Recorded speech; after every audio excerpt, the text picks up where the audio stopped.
అండి, welcome back to my channel Manjula Rayachoti. ఈరోజు మనం ఉగాది స్పెషల్ పూర్ణం బూరెలు ఎలా ప్రిపేర్ చేసుకోవాలో చూద్దామండి. ఇవి చేయడం కూడా చాలా సింపుల్ అండి. ఫస్ట్ టైం చేస్తున్న వారు కూడా ఈజీగా చేసుకోవచ్చు. ఇవి ఎలా తయారు చేయాలో ఒకసారి చూద్దాము. ముందుగా ఉద్దిపప్పునైతే 4 hours మనం ఖచ్చితంగా నానబెట్టుకోవాలండి. ఇందులో నేను ఫుల్ గ్లాసు ఉద్దిపప్పు తీసుకుంటే దాంట్లో 1/4 భాగం మాత్రమే రైస్ వేసుకున్నానండి. అంటే టీ గ్లాస్లో సగం మాత్రం వేసాను.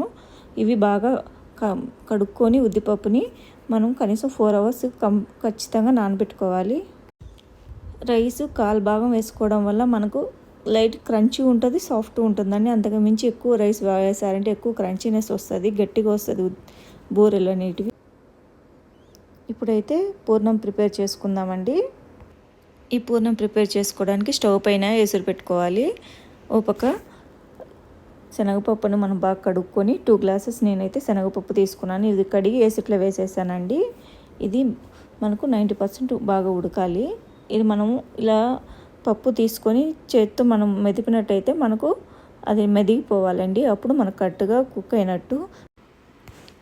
మరీ ఎక్కువ కుక్ అయిందనుకోండి, మనం బెల్లం వేసినప్పుడు అది ఆ హీట్కి అది మెల్ట్ అయిపోయి మనకు పూర్ణం పిండి లూజ్ అయిపోతుంది. ఇక్కడ శనగపప్పు అలాగే బెల్లం ఈక్వల్ క్వాంటిటీ ఉండాలండి. శనగపప్పు నేనైతే 2 glasses తీసుకున్నాను. అదే గ్లాస్తో 2 glasses బెల్లం వేసుకోవాలి. ఇది కరెక్ట్ మెజర్మెంట్ అండి. ఇది హీట్ ఉన్నప్పుడే కందిపప్పు మనం వడబోసుకున్నాం కదా, అందులోనే మనం బెల్లం వేసుకున్నట్లయితే బెల్లం మొత్తం కరిగిపోతుంది. ఈ విధంగా బెల్లం చల్లారాక మనం మిక్సీ వేసుకోవాలండి. ఇదైతే చల్లారిపోయింది. ఇప్పుడు మిక్సీ పట్టుకుందాము. ఈ మిక్సీ పట్టుకునేటప్పుడు ఇక్కడ మనం యాలకుబుడ్డలు యాడ్ చేసుకోవాలండి. మీకు యాలకుబుడ్డలు నచ్చకపోతే స్కిప్ చేయొచ్చు. ఇది మిక్సీలో మెత్తగా గ్రైండ్ చేసుకోవాలి. గ్రైండ్ చేసేటప్పుడు మనం ఇలాచీ కూడా యాడ్ చేసుకోవచ్చు, లేదంటే మనం స్కిప్ చేసుకోవచ్చండి.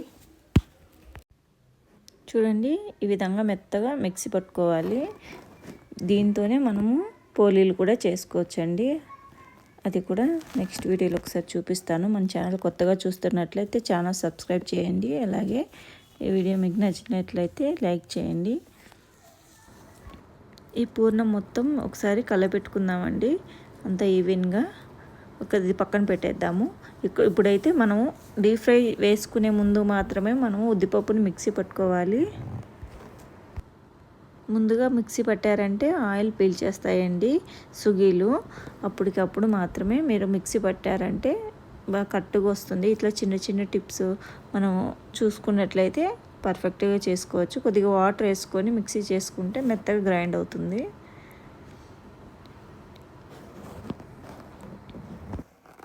ఈ విధంగా మెత్తగా గ్రైండ్ చేసుకోవాలండి. ఈ ఉద్దిపిండి మరీ లూజ్ ఉండకూడదు, మరీ గట్టిగా ఉండకూడదండి. మనము సుగి పిండి డిప్ చేసినప్పుడు దానికి మనకి బాగా ఈవెన్గా రౌండ్గా అంటుకోవాలి. ఆ విధంగా మనం గ్రైండ్ చేసుకోవాలి. ఈ ఉద్దిపిండిలో కొద్దిగా సాల్ట్, వంట సోడా కలుపుకొని బాగా బీట్ చేసుకోవాలండి.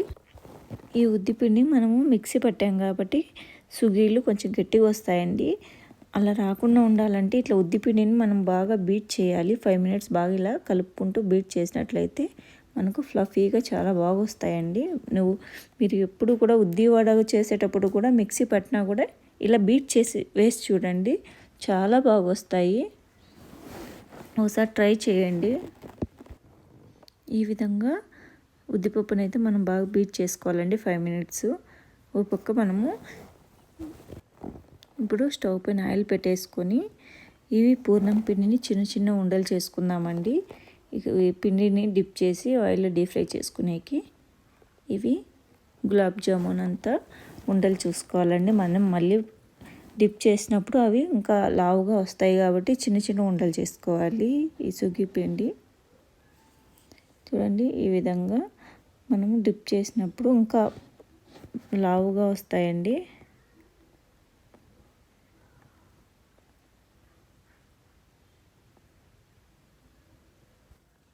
ఇక్కడ ఉద్దిపిండి అనేది మనం కరెక్ట్గా మిక్సీ పట్టుకోవాలండి. 4 hours ఖచ్చితంగా ఉద్దిపప్పు నానబెట్టుకోవాలి.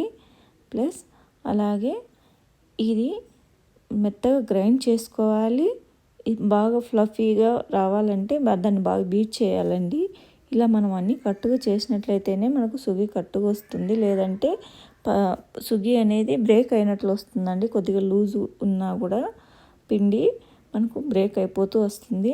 కరెక్ట్గా ఫాలో అయ్యి చేసినట్లయితే ఈజీగా మనం చేసుకోవచ్చండి.